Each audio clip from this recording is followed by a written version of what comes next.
ሙሐረረ ማህፀኔ ውስጥ ያለውን ጽንስ እኮ ላንተ ነፃ አገልጋይ እንዲሆን ቃል ገባዋለች ሰጥቼዋለሁ ያንተ አገልጋይ ይሁን ሲወለድ በይተል መቅዲስን መስጂድህን አገልጋይ ይሁን ነይቼዋለሁ አለች ማ ፊ በጥኒ ማ ምንለው ሐርፍ መውሱል እንለዋለን በነህው ቋንቋ يفيد العموم ጥቅል ነገር ነው የሚያስዘው ሆዴ ያለውን የቱሉም ነገር ላንተ ነይቼዋለሁ ወንድ ይሁን ሴት ሁለት ይሁኑ ሶስት ላንተ አገልጋይ ይሁን አረገዘች ከመውለዷ በፊት ባሏ ዒምራን አልፏል ስለዚህ ባል ስለሌላ የተወለደው ሴትም ይሁን ወንድ እሷ ሊያግዛት ነው የሚገባ እሷ ግን ለአላህ ሰጠች ሆዴ ውስጥ ያረገዝኩትን ጌታዬ ላንተ ሙሐረረን ነፃ ሲሆን አድርጌዋለሁ ከዛስ ምን አለች ፈተቀበል ሚኒ ተቀበለኝ ስራ ሰርተ መቀበል ማለት ቀቡል አላህ በውዴታ ሲቀበል ቀቡል ይባላል እዛ ነው ነብዩላህ ኢብራሂም እና እስማኤል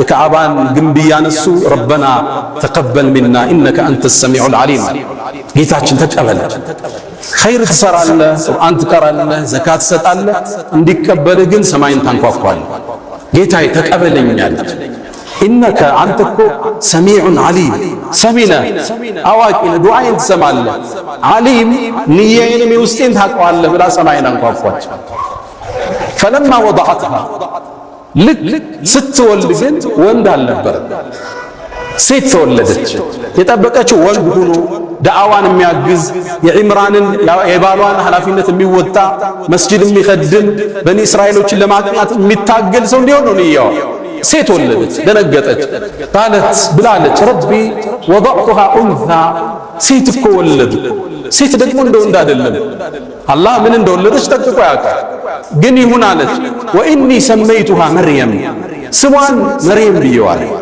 መርየም ማለት የአላህ ባሪያ አገልጋይ ማለት ሴትም ትሁን ላንተ አገልጋይ ግን ቃል ገብቻታለሁ ከዛ ባስከተለች አንድ ወፍራም ዱዓ ወኢኒ ኡዒዙሃ ቢከ ወዙርየተሃ ሚነ ሸይጣን ረጂም እኔ እኮ እሷንም ይሁን ከእሷ በኋላ የሚመጣውን ትውልድ ከሸይጣን እንድትጠብቃቸው ጠይቃለሁ አለች ይህ አንዲት ሴት ያደረገችው ዱዓ የአዛኞች አዛኝ አላህ ግን ዱዓዋን ተቀበላት ፈተቀበለሃ ረቡሃ ቢቀቡልን ሐሰን ጌታዋ ስጦታዋን ነድሯን ተቀበላት መርየምንም ወአንበተሃ ነባተን ሐሰነን አሳምሮ መርየምንም አሳደገለት ልብ በሉ ዒምራን ስለሌለ አባት ነበር ለልጅ ስም የሚያወጣው አባቷ ግን የለም መርየም ስትወለድ የቲም ነች እሷ ነው ስም ያወጣችላት ወኢኒ ሰመይቱሃ መርየም መርየምን አላህ ጥበቃ አደረገላት ስትወለድ ሸይጣን አልነካት መርየም ነብዩና መሐመድ ሰለላሁ ዐለይሂ ወሰለም كما في البخاري من حديث أبي هريرة أبو هريرة باستلالفوت لي ما من بني آدم يولد يا آدم لجكم ما يولد مانم نبيات رسولوች ሸይጣን ሆዳቸውን ሲወለዱ ጠላትን ሚነቱ ሊገልጽ ሆዳቸውን ህፃኑን ይመታዋል ያኔ فيستهل صارخا ህፃኑ ያለቅሳል እዛ ነው የሚጀምረው መጣህ ብሎ ነው የሚቀበለው መርየምንና ልጇን ሲቀራሉ ነብዩ አለይሂ ሰላቱ ወሰለም فتقبلها ربها بقبول حسن ለሌላ ነብያቶች ያልሰጠው ንጣ ለሷና ለልጇ ለልጅ አላህ ተቀበለ አንተ የምታደርገው ዱዓ የሰማይን በር ከፍቶ ተአምር ሊፈጽም ይችላል ይሄን ነው አላህ ሊያስተምረን የፈለገ መርየምም ማደግ ጀመረ እናቷ ለቤተል መቅዲስ አገልጋይ ነይታታለች ስለዚህ ወደዛ የምትሄድበት እድሜ ሲደርስ ሴት ነች መስጂድ ውስጥ ገብታ እንዴት ታገልግል እዛ ውስጥ እንዴት ነው የምትኖረው ማን ይንከባከባት ኃላፊነት የሚወስድ ሰው ያስፈልጋል መጣችና ዘከሪያ የመጀመሪያ ልጇን ያገባ ባሏ ነው ነብዩላህ ዘከሪያ መጣች ጥያቄ ያቀረበች መርየምን ተረከቡኝ አለች እዛ ውስጥ ገብታ መስጂዱ ኑሮ አዛ እንዲሆን እዛው እንድትሰግድ አላህ እንድታመልክ ሰጋጆችን እንድትከድም ዘከሪያ መውሰድ ሲፈልግ ግን የዒምራንን ቤተሰብ ልቅና የሚያውቁት ቀሳውስቶች ዑለማዎቹ እኛ ምድሉ ይገባናል መርየምን ለመንከባከብ ግጭት ተፈጠረ ውዝግብ ተፈጠረ ውዝግቡንም ለመዳኘት አንድ ሐሳብ ቀረበ በቃ ዕጣ እንጣጣል እንጨት እንጣጣል እሱ ይዳኘን ተባለ ሻው እንጨቶች ያዙና የሚፈስ ወንዝ ላይ ወስደው ጣሉት ከወንዙ ፍሰት በተቃራኒ የሄደለት ሰውዬ እንጨቱ እሱ መሬምን ይንከባከባል ተባለ። እንጨቱም ሲጣል ለዘከርያ ወጣለት። ልባቸው እንዲረጋጋ እንደገና ሞከረ፣ ለሱ ወጣ። 3 ጊዜ ለዘከርያ ወጣ። ለዛ ነው አላህ ወከፈለሃ ዘከርያ፣ እሷን የመንከባከብ ኃላፊነትም ዘከርያ ወሰዳል። ለነብዩ አለይሂ ሰላቱ ወሰላም የነ መርየምን የነ ዘከርያን ታሪክ ይተርክላቸውና ذلك ይሄውን የነገርነው እኮ ሚን አንባኢል ገይብ ከሩቅ ሚስጥር ነው የነገርን። አንተ እኮ ከነሱ መሃል አልነበርክም። እጣ ሲጣጣሉ አዩሁም የክፍሉ መርየምን እኔ ነው የሚገባኝ እኔ ብያሉ እጣ ሲጣጣሉ አንተ መሐመድ እነሱ መሃል አልነበርክም። ወማ ኩንተ ለደይህም ኢዝ የኽተሲሙን እነሱ መሃል ውዝግብ ሲፈጠር መች ነበርክና ይላቸዋል። አህመድ ዲዳት የንጽጽር ኤክስፐርቱ ይሄን አንቀጽ ሙእሚን ሲቀራው እንባውን መቆጣጠር አይችልም ይላል። አላህ ለመልእክተኛው አለይሂ ሰላቱ ወሰላም ከመቶ ዓመታት በፊት የነበረን ክስተት ዘግቦ እየነገራቸው ነው። የነበረውን ፍጭት ውይይት ማን ነው የሚገባው ይሄን ውዝግብ ሁሉ አላህ ለመልእክተኛው በወህይ እየገለጠላቸው ነው። መርየም ማደግ ጀመረች። ቤተል መቅዲስ ውስጥ ገባች። ሚንከባከባት ዘከርያ ነው። ልብስ ይወስድላታል፣ ምግብ ይወስድላታል፣ እንክብካቤ ላይ ነው። መርየምን አላህ ከልጅነቷ ጀምሮ ከራማ ሰጣት። ከራማ ማለት ለሌሎቹ ብዙ ጊዜ የማይከሰት ክስተት አላህ በእጅህ እንዲፈጸም ሲያደርገው ማለት ተአምር ይታይባት ነው። ታዲያ አንዴ ዘከርያ ደነገጠ። በገባ ቁጥር ምግብ ያገኛል። እንደኔ አይደል እንዴ እሷን የመንከባከብ ኃላፊነቱን መወስደው ምግብ ማን አመጣላት? ያልፈዋል። ኩለማ ደኸለ ነው የሚለው ዘከርያ ወደ እሷ በገባ ቁጥር ሁሌም ምግብ ያገኛል። ወጀደ ዐንደሃ ሪዝቃ ምግብ ያገኛል። አንዴ ጨነቀው። እንዲጠይቅም ያስገድደው አንድ ምክንያት አገኘ። የክረምቱን ምግብ አላህ በበጋ ይሰጣታል። በበጋ ማይገኘውን በክረምት ይሰጣታል። ዘከርያ ተገረመ። ያ መርየም አንቺ መርየም ሆይ አና ለኪ ሃዛ ይሄ ነገር ከየት ነው የመጣው አለ። ያመጣልሽ ሰው አለ? እንዴት የክረምቱን በበጋ አገኘሽ? አንድ መልስ መለሰች። ቃለት ሁወ ምን ዐንድላህ ይሄ የምታየው ሲሳይ ከአላህ ዘንድ እንጂ አለ ዘከርያ ኢነላህ የርዝቁ መን የሻ ቢገይሪ ሒሳብ። አላህ እኮ ለፈለገው ባሪያ ያለ ምክንያት ያለ ሒሳብ ይሰጣል አለች። ከባድ ንግግር። ነብይ ነው እሱ። እንዲህ አይነት የቂን ከታናሿ ልጅ አየ። ሁናሊከ አላህ ነቢዩላህ ዘከርያ ልጅ አልወለደም ነበር። እድሜው 120 ዓመት ደርሷል። ሚስቱ 98 ዓመቷ ነው። ወካነት ኢምራአቲ ዓቂረን ማነች በዚህ ላይ እንዴ ታዲያ አላህ ያለ ገደብ እንዲሚሰጥ የበጋውን በክረምት ከሆነ እኔ ባረጅም ሚስቴ መሃን ብትሆንም ልጅ አይሰጠኝም እንዴ? ቻይ ነው አላህ አለ። የመርየምን ክስተት ሲያይ ወንድ ነው ተነሳ። ሁናሊከ አላህ እዛ ቦታ ነው። በአረበኛ ቋንቋ ሁና ስንል እዚህ ማለት ነው። ሁና ከስንል ትንሽ ፈቀቅ ሲል ሁናሊከ ስትል በጣም ሲርቅ ነው። አላህ እዚህ ቦታ ላይ ከመርየም ወጥቶ ነው ዱዓ ያደረገ። ለምን እዛ ቦታ አለ አላህ? ነቢዩላህ ዘከርያ ይላሉ ሙፈሲሮች ልጅ አልወልድም የሚለው ተስፋው ጥግ ላይ ደርሷል። አርጅቷል። ሚስቱ መሃል ነች።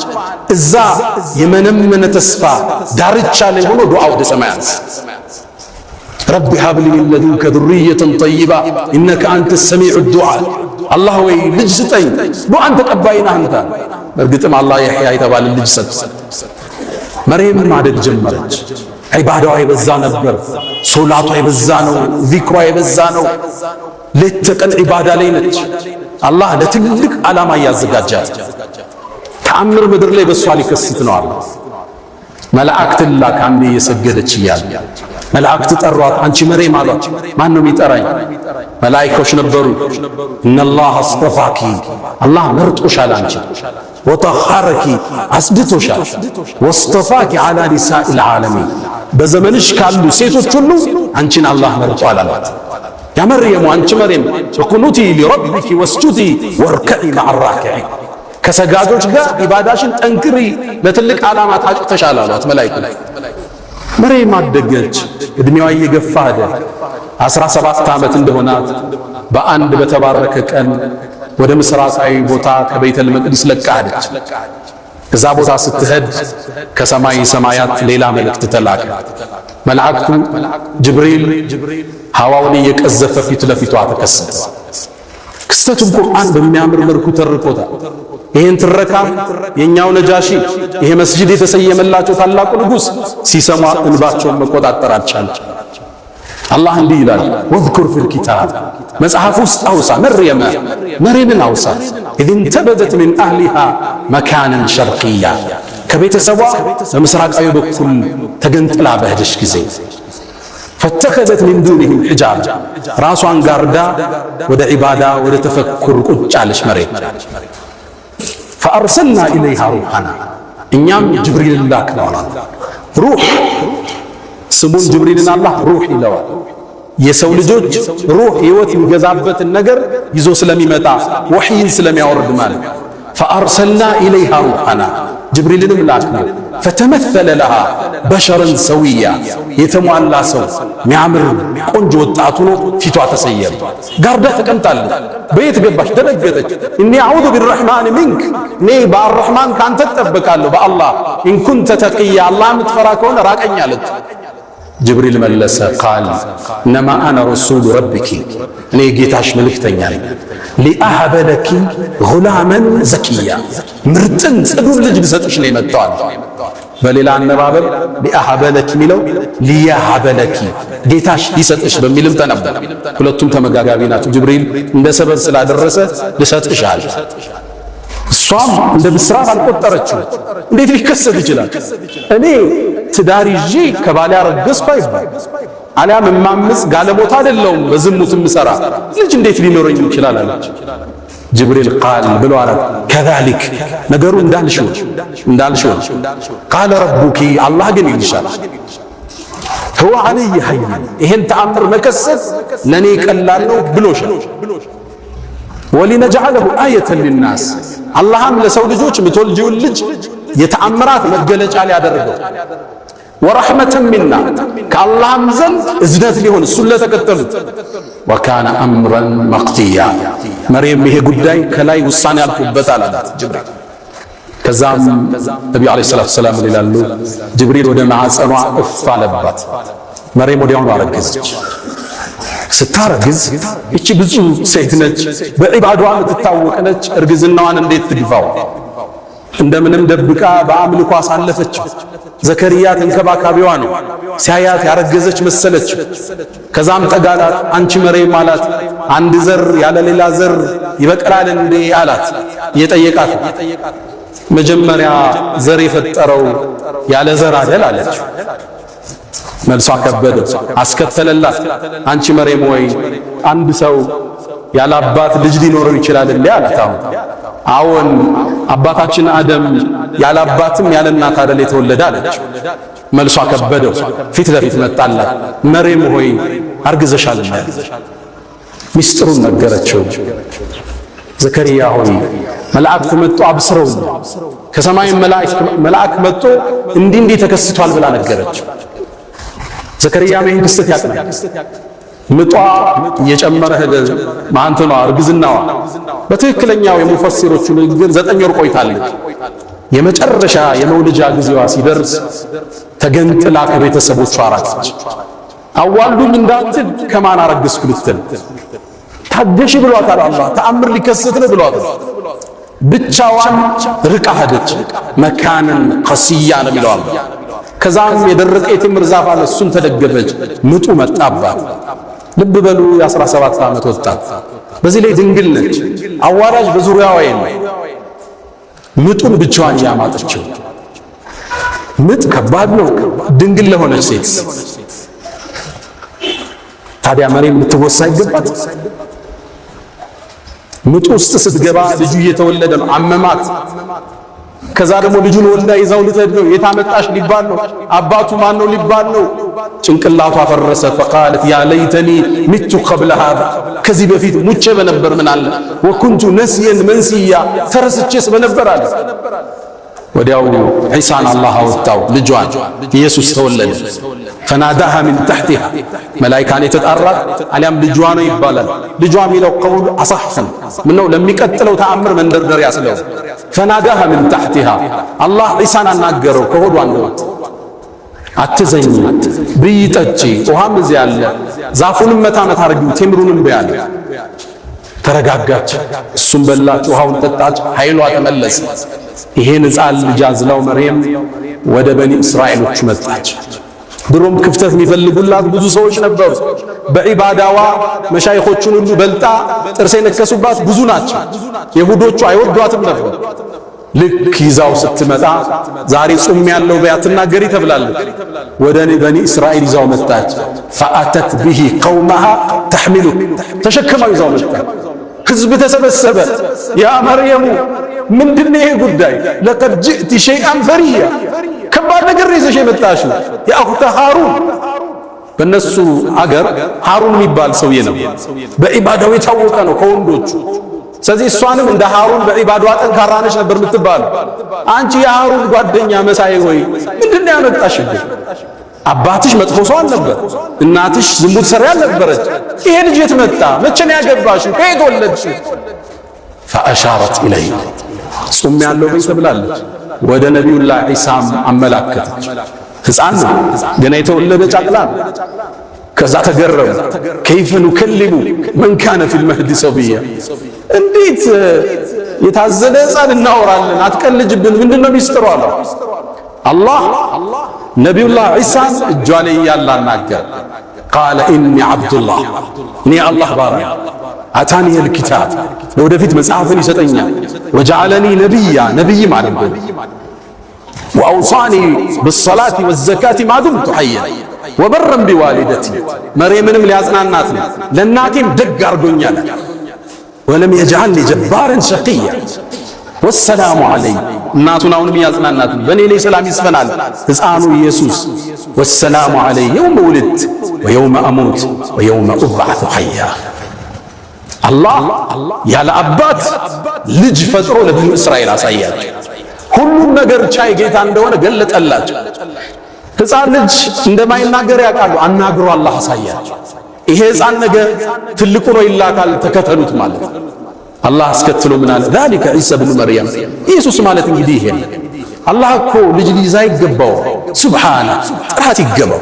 ኢየሱስ እንዴት ልጁ ሊሆን ይችላል? እንዴት የጌታ ስልጣን ተጋሪ ሊሆን ይችላል? ዛሊከ ዒሳ ብኑ መርየም፣ የመርየም ልጅ ኢየሱስ ማለት ይሄ ነው እንግዲህ አለ። አላህ ልጅ ሊኖረው አይገባም። ሱብሓነ አንድን ነገር ሲፈልግ ሁን ይለዋል፣ ይሆናል። አላህ ኢየሱስን ልጅ አድርጎ ሊይዝ አይገባው ማለት። ኢየሱስም ንግግሩ ሲቋጭ ምን አለ?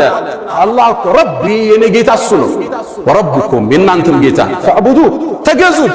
ሀዛ ሲራጡን ሙስተቂም፣ ቀጥተኛው መንገድ ይሄ ነው አላቸው። ከዛ ትልቅ ቤተሰብ ከዝች ብፁዕ ወጣት ኢየሱስ የተባለ ከታላላቅ ነቢያቶች አንዱ የሆነ ኡሉል ዐዝም ሚነ ሩሱል ምድር ላይ ተከሰተ። ጥብቅነት ሽልማት አለው። ቁጥብነት ደረጃን ከፍ ያደርጋል። ራስን መጠበቅ ለሽልማት ለእንደዚህ አይነት ታሪክ ያበቃል። መልካምን እንስራ፣ ከመጥፎ እንራቅ። አላ ወስተግፊሩ ረበኩም ፈጡባ ሊልሙስተግፊሪን። الحمد لله على إحسانه والشكر له على تفضله وامتنانه ولا إله إلا الله تعظيما لشانه وصلى الله وسلم وبارك على رسوله وإخوانه.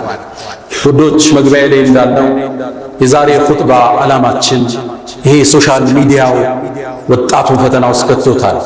ሴቱን ወጣቱ ያልተገባ ግንኙነት መፍጠር፣ ቦይፍሬንድ ገርልፍሬንድ፣ ኤክስህ ማናት ፋሽን የሆነበት ዘመን፣ ልጆቻችን ላይ ስጋት ውስጥ ባደረበት ዘመን ራሷን የጠበቀችውን መርየም እንደ ሞዴል ማንሳት በእኛ ላይ ግዴታ ሆነ።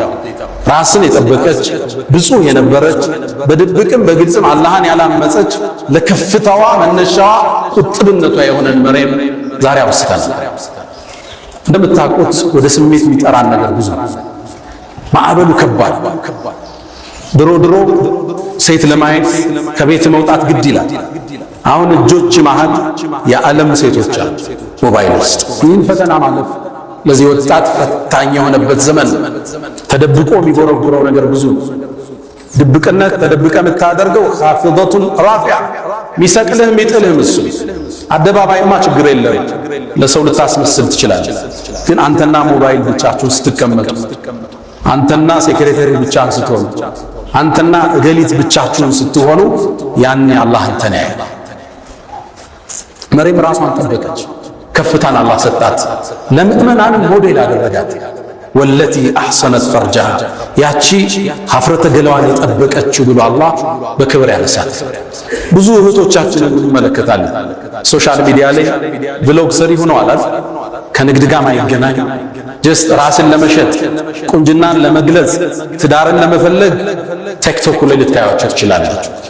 ይሄ ቦታው አይደለም። ትልቁ ወሲያዬ ብዙ ወንዶች እዛ አደባባይ ላይ የሚያገኟትን ሴት ለትዳር አይፈልጓት። አንዱ ገርል ፍሬንድ ያዘኝ ትላለች፣ አንዷ የተወበተች ልጅ ታሪኳ ሲትጽፍ ከዛም በፍቅር ቆየንና ሊያገባ ፈለገ። እንደሚያገባኝ አውቃለሁ። ሰርጋችን መቼ ነው ስለው እኔ እኮ ለትዳር ያንቺ አይነት ሰው አልፈልግም ለጊዜያዊ ቆይታ ነው እንጂ አለ። እኔ ለትዳር የምፈልገው ወንድም አታውቅ፣ ሶሻል ሚዲያዋ ብዙ ረብሻ ውስጥ የሌለች ቁጥብ የሆነች የልጆችን እናት ነው የምፈልጋት። አንቺ እኮ ከወላጆችሽ ከሰረኩሽ እኔ ከኔ ማትሰረቅበት ምን ምክንያት አለሽ? ሴቶች ራሳችሁን ጠብቁ። ቦይፍሬንድ የሚፈልጋችሁ ካለ ለሽግግር ነው፣ ለትዳር እንዳታስቡ።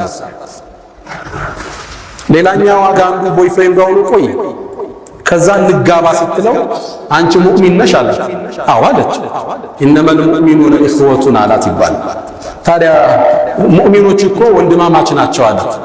እኔና አንቺ ፋሚሊ ነን እንጂ ባለትዳር መሆን አንችልም።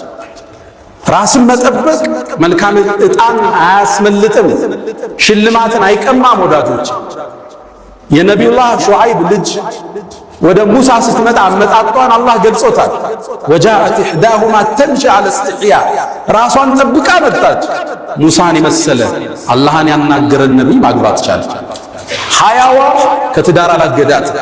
ቁጥብነቷ ታላቁን የአላህን ነቢይ በማግኘት ልትሸለም ተደረገች። ትልቁ መልእክት መርየምን ያነሳን ራሳችን እንጠብቅ። ወጣቶች በተለይ ሴቶች የምንሰማው ታሪክ ብዙ ነው። የብዙ ሰዎች ሕይወት እየተበላሸ ፊውቸራቸው እየጨለመ መጫወቻ እየሆኑ ነው የወጣት። ራስን መጠበቅ ለቁም ነገር እስክትደርሱ ቤተሰብ ሸልሞ እስኪድራችሁ ድረስ ስሜትን ማድረግ ራስን መቆጠብ ከመርየም የምንማረው ታሪክ ነው። ሁለተኛ ከኹጥባችን የምንወስደው የወላጅ ዱዓ ያደረገችው ማነች?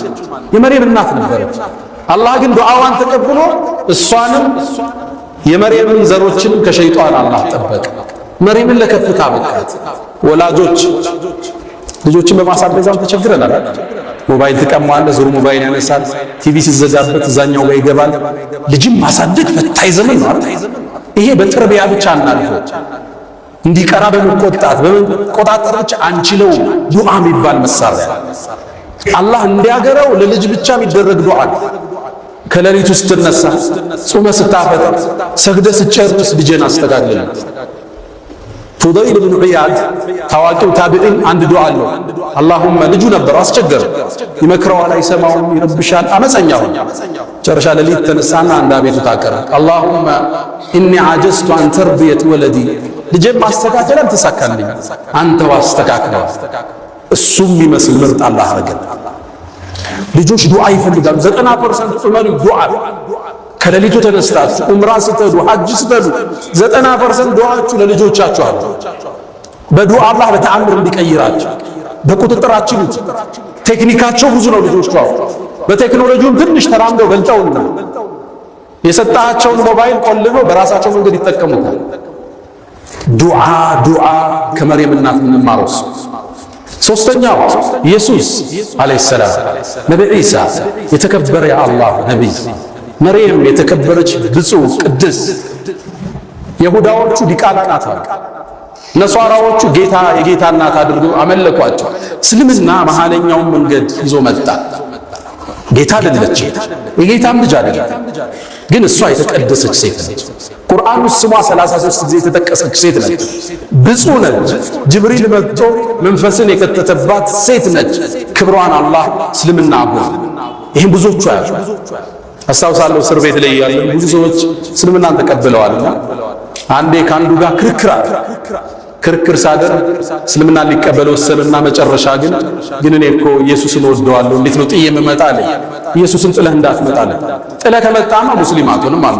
እንዴት አለ እስልምና ሁሉም ነቢያቶችን ካልተቀበለ አንዱን